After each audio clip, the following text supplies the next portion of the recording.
We are capable of running spaza shops. We are capable of running tuck shops. We do not need Omar from Somali to come and do that. We have been living off the tuck shop business for years and years without the so-called refugees coming into our country. So we demand our township economy to come back to the hands of South Africans.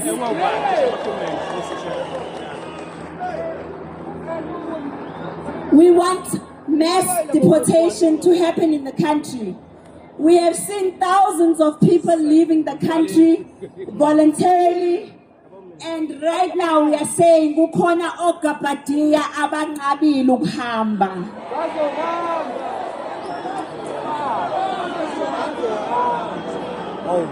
And we know that they are not staying because they are not confident about something. So we want to know from the government what makes them so comfortable to continue to stay in a country illegally when we have continuously said we no longer want them here. So we demand that our laws also be amended so that they can give a collective responsibility to the South African police, so that the police and the municipality can be able to verify our documents, our foreign nationals, and be able to keep them where they are supposed to keep them. Because currently, amapoyisa, our foreign nationals, but the job still lies with the Home Affairs. We also would demand for the police, each and every police officer in this country, to have an audit of where they are getting their monies from, if not from their salaries.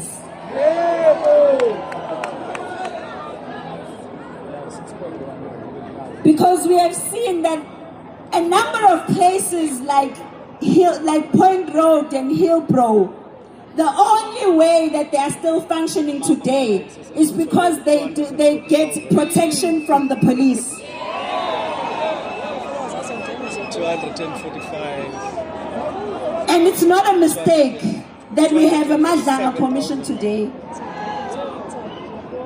So I want to take this opportunity and thank you as the people of South Africa who've sacrificed your time, you've sacrificed your lives, you've taken time out of your businesses and your busy schedule, and you have come out and taken to the streets. I want you guys to give yourselves a huge round of applause.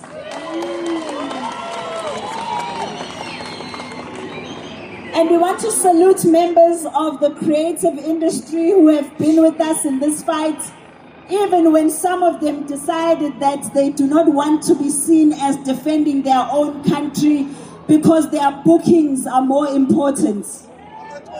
We want to salute you, Ayanda Ntanzi. We want to salute you, Ntokozo Ngongoma, Betu Sile Mtinga, Dr. Ben, Pastor Mchosi, Malusi Mbogazi, Ntokozo Zagwe, TNS, Oscar Mbo. And we want to say that history will remember you as patriots who did not shy away from standing up for your country when the time was needed. We also want to thank all the political parties who have shown support to March and March today. Others said that they will not join us in our fight because we are vigilantes, we are hooligans, we do not deserve to be heard when we cry. But we want to thank the following political parties. And I know some of you, why do you guys as March and March want to associate with certain political parties? Let me explain it very simply. One, sifuna ukuthi masenyo vota nani nibone ukuthi who is with us and who is against us. So ningalenzi phutha nenza umbhedo ngiyaphinda. Nivotele political parties who have made it clear that they are not with the people of South Africa. Second to that, we align with them because they sit in parliament, parliament. And if you want to change certain policies, kumele ufake into ekuthiwa ama-motion.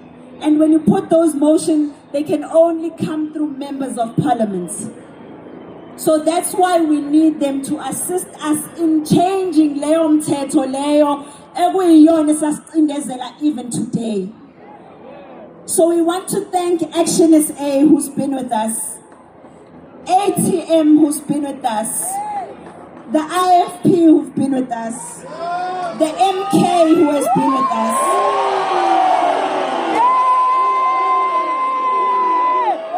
the NFP who has been with us, Operation Dudula who has been with us, Africa Maibuye who has been with us. And we thank some members of the ANC like Panyaza Lesufi.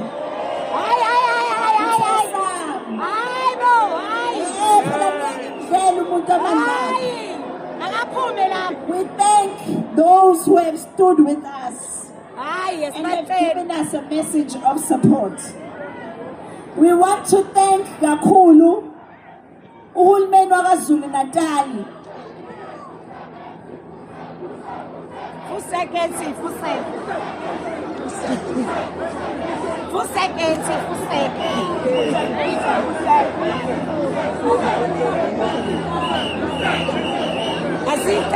want to thank the government, laba abathatha isikhathi sabo bahlala nathi and actually listen to us.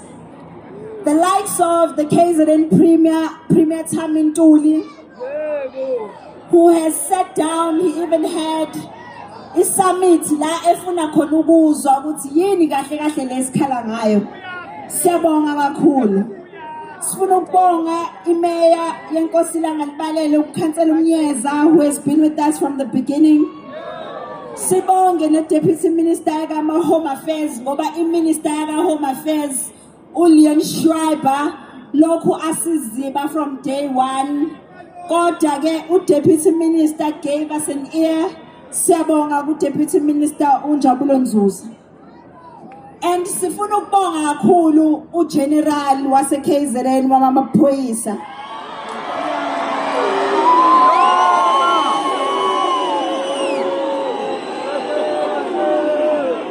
Siyabonga kakhulu Ndonga.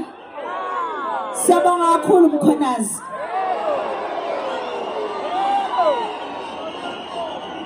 Siyabonga nokuthi nje usitreat njengabantu. Kungabe ukuthi uvele waba umuntu ofana nabanye abakuhulumeni abathi nje bazodedela izinja zisilume. Wena umile eqinisweni. Siyabonga Ndonga.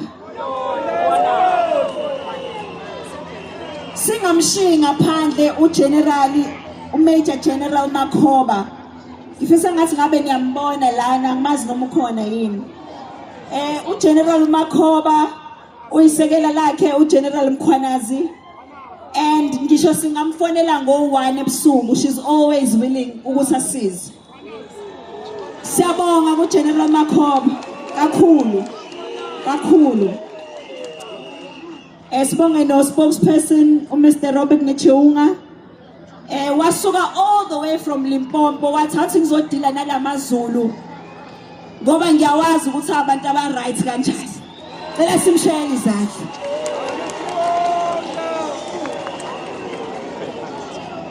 Cela nimtshele naye nithi Zulu. Sawonga kakhulu. And then sifuna ukubonga kakhulu obhuti bethu that have been with us from the beginning. Siqala le ndlela kwangelula. Ngifuna ukubonga nje kakhulu esaqala nabo umlungisi uMancinza from day 1 wayekhona. Sibonge uGugu we-ATM owayekhona from day 1 naye, siyabonga kakhulu. Sibonge kakhulu obhuti bami singahlukani nabo noma sihlukene namhlanje. Ngoba yedwa useGoli omunye ukhona ngapha. Ngifuna ukubonga kakhulu kuMacingwane uNgizwe Mchunu. Bese ngibonga kakhulu ubhuti wami ade celebrated birthday 2 days ago, ubhuti uphakela umthakathi. sithi happy belated birthday kuyena. Sibonge ke ngabe ngenza iphutha masingabongi abaholi bendabuko. Abahlangana nathi bazosilalela. Bathi sifuna ukuzwa ukuthi le xenophobia ekuthiwa ninayo yini yona leyo. Hayi basilalela. Sibonge kakhulu kwisilo sethu. Isilo uMisizulu kaZwelithini sithi bayede ngangezwe lezulu. Sibonge kakhulu nazo zonke induna namakhosi siyabonga kakhulu. Sibonge i-religious sector siyabonga abafundisi abakhona nathi namhlanje. Bonke abadele ukubizwa ngayo yonke into. Seniyahlupa ke lapho.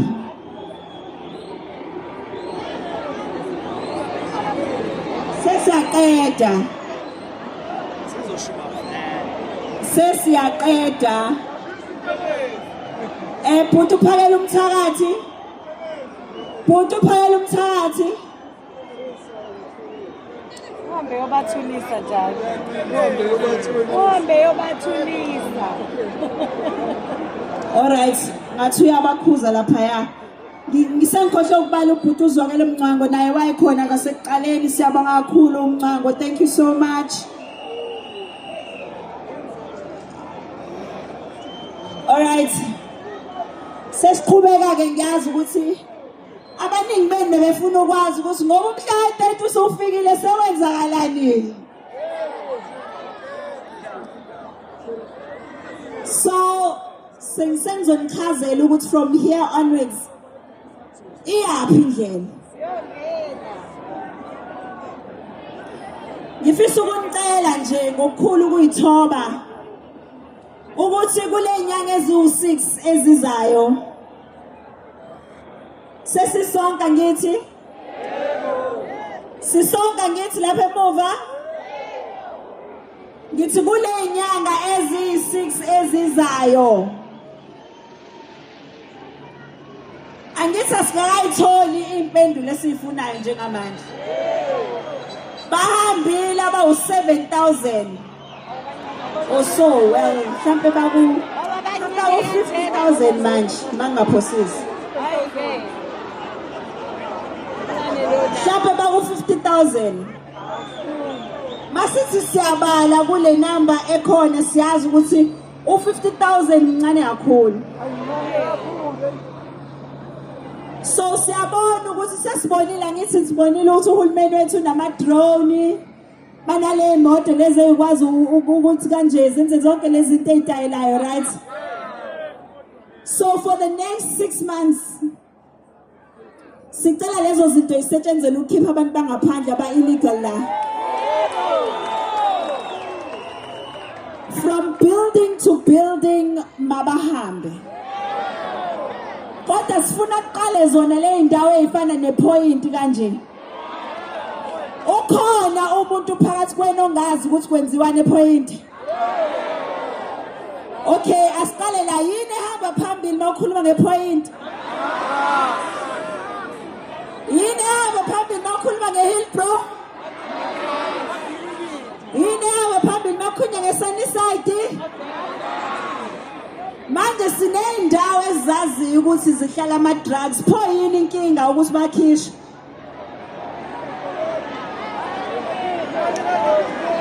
All right. Before ngimemezele ngoba sengiqedile ispeech sami sengisivalile. Ngizosivala kodwa ngokuthi uMartin Luther King wake wathi, in the end, we will remember not the words of our enemies, but the silence of our friends. So ngisakusho lokho ngicela ukusho ukuthi la eSouth Africa umzabalazo wokuthi siphume kwi-apartheid awubanga umzabalazo wonyaka owodwa. Kwaba iminyaka. So angazi noma senikhathele yini nina? Senikhathele? Senifuna bangahambi? Shutha bahlale. Ni serious ngokuthi nikhathele? Okay, nayo ke indaba. Mani serious ngokuthi abahambe. Njenge March and March siyamemezela namhlanje ukuthi njengoba ufikile umhla ka-30 baqhubeka bagoloza laba bayibona ukuthi bona bawo untouchable. Angithi bayagoloza bona. Sithe sino 6 months esiubekile, right? But imali phela ngiqede lalelani uthi ngithini. Lalelani uthi ngithini. Naseklasini nanifeyila kanje. Lalelani ukuthi ngithini. Nithi kulo 6 months njenge March and March sesimemenzela into entsha sha. Ezodinga uhulumeni ukuthi uhlale unawo shem 600 million. Guys, from now on, South Africa yonke, for as long bengakahambi, every Thursday siyamasha.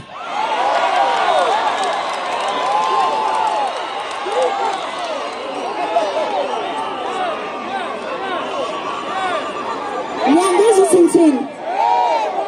Okusho ukuthi ngoLwesine ozayo siyamasha.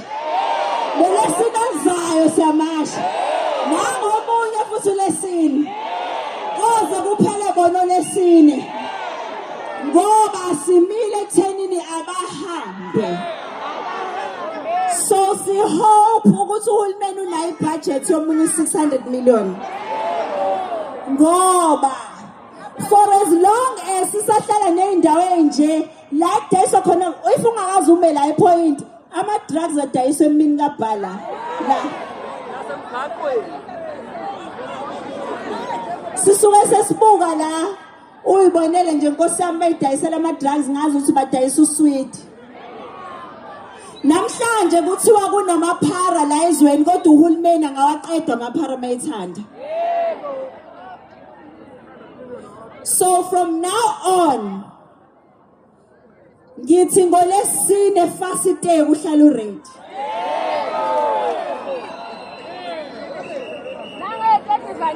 Ngathi anipho happy lapha emuva yini nifuna ukwenza njani? Anufuni. Nifuna ukumasha manje. Siyamasha nje manje. Ningajafu. Angithi uhulumeni uthe sine shutdown singanayo. Besinganayo thina shutdown namhlanje. Kodwa ke makuhamba nje noma u3 months silokhu simasha uhulumeni ungasiphenduli izoba khona ishutdown. Ishutdown futhi akubona ke lokho kade nikubona la. Ishutdown ngeke nyakaze lutho. So siyayicelela nje kuhulumeni wethu ukuthi njengoba sisacela Nkosi yami sicela bahambe. Angithi anifuna ukubashaya ngithi. Anifuna ukubalimaza. Nifuna behambe baye kuhulumeni wabo. Bayolwa nawo uhulumeni wabo njengoba nathi silwa nohulumeni wethu. Kodwa into ebuhlungu kunakho konke ngifuna niyibuke before sengivala nje. Upresident waseMalawi, yes, upresident waseMalawi adela acisha inyanga yonke. Akaze nakanye ahambe yobona abantu bakhe lapha e-drive-in. Nakanye. Kunalokho ufike wayenza lento ade ezoyenza, wahlala leso sikhathi waphindela eMalawi. So if abantu befuna ukubona xenophobia, iyona xenophobia nje leyo. Upresident onjani oshiya abantu bakhe la belele yena gibele ibhanoyi agoduke engababhekanga nokuthi ba right yini. Manje nina entertain nilibelo mnakana nathi engabe ninaka lezo itori lezo. Hambani niyobuza upresident waseMalawi ukuthi uhambe kanjani eSouth Africa washiya abantu bakhe la. Asibanike ipinkiki kwalezi intatheli lezi. Sengiyahamba. Oba. But zithi intatheli ziyasaba. Shuthi thina ningasaba. Alright, sengiyadedela-ke ngidedela u-MC manje. Kodwa sesiyivala nje.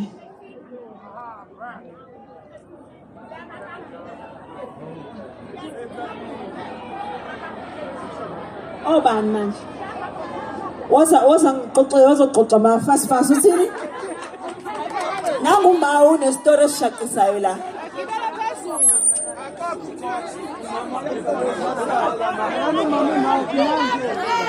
Nanguma uneshisayo la. Mani phela bheka ngale ngizokunikeza ispeaker manje.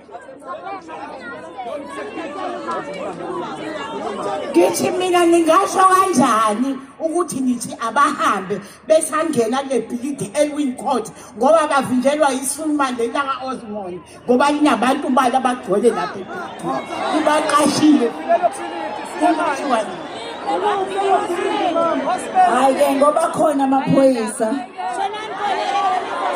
Angethemba amaphoyisa. Amaphoyisa kanti mina nenze njani abantu bengangithembi? Asasale namaphoyisa. Ithemba amaphoyisa entolo la.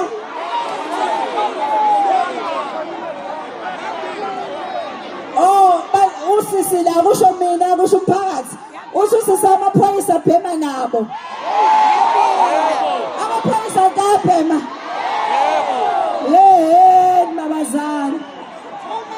Babazana. Ngathi nendaba. Ya kwenzekeni lapha? Mangeke workshop ngazi kodwa bafuna imali. Kanti abaholi yini?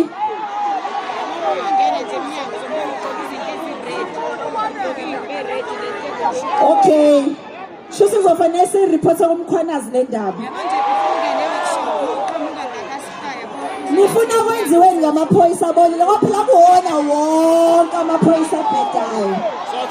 Akona wonke. So nina nithi inkinga zenu abantu bokufika bese kuba amaphoyisa abasizayo. Alright, ngiyayizwa indaba yenu. Mina nawo amaphoyisa akhona. Ayayizwela usho mina kusho umphakathi. Ngoba ngiphela nina ukubhala istory nithi mina ngathi. So, ukhona no mayor la. uMetropolis ngiyazi uzokwazi umeya ukukhuluma nawe. Imandla. Okay, ngifuna enzeni ashintshwe. Azasithathele yena. Okay, ngiyanizwa mina okay, sengiyanizwa. Indaba yena amaphoyisa izosukunyelwa yimina ngiyezwa. Ngizohamba ngobhalela ngisho iParliament ukuthi abayi-check indaba yamaphoyisa ase-South Africa. Kodwa-ke mangisakwenza lokho, ngicela ukunikhumbuza ukuthi nani niyasiza kule nkinga esinayo. Nani yekani ukuthenga kule y'tolo zalabantu bokufika. Nani yekani ukulokhu uzohamba iy'nwele zami kanti iy'nwele zakho y'fike nomuntu okufika yini. Nani futhi bese niyabashada nina bosisi bethu. Nibanika amaphepha ngoba nani njalo. Bese niyabaqashisa futhi ey'ndlini zenu. Niyenzelani leyo nto?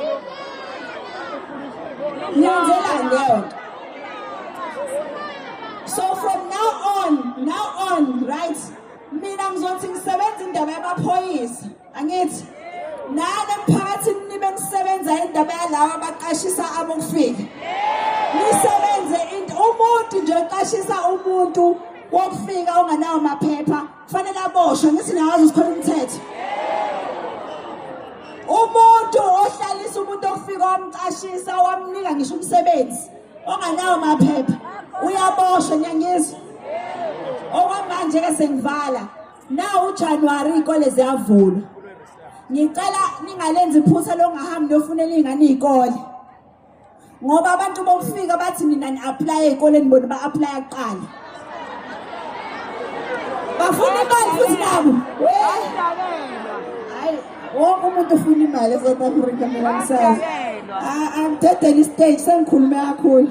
mina kodwa angifune mali yenu ngifuna nina nilwele kusasa ley'ngane zenu ngoba nina navota iy'ngane zenu ayivotanga so makubheda uwena owenza kwabheda so ngomhla ka-4 November votani nivote kahle ningawenza umbhedo okay amandla awethu South Africa ethu nazo siyabonga